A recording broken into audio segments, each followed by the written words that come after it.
बडा दशैं 2082 सालको सबैलाई धेरै धेरै शुभकामना। आजदेखि हामीले दशैंलाई बिदा गरियो।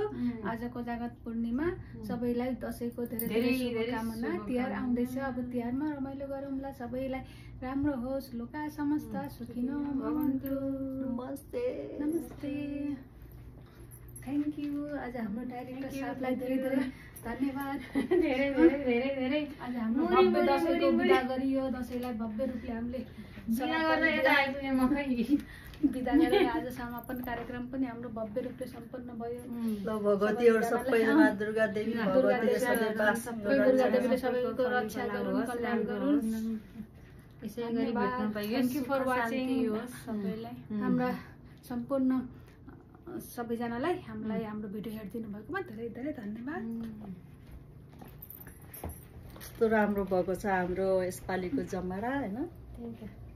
कोजागत पूर्णिमाको दिनमा पनि यता रोटी सेलरोटी यसो लिएर लिनु है। सेलरोटीलाई यस्तो मिठाई नलिनु, भाँडैमा लिनु हैन, भाँडामा चिल्लो लाग्छ।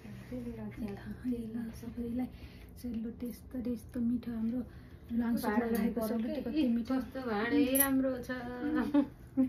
तिहारको लागि भाडा दिन्छ। लस्सी नेक्स्ट इयर दशैंलाई 2025 अथवा 2000 के भन्छ 26 or 2083 82 को चाहिँ लाई बिदाई गर्दै 83 नेक्स्ट इयरमा चाहिँ भेटौँला।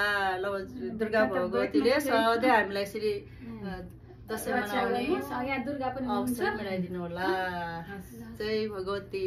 बाई।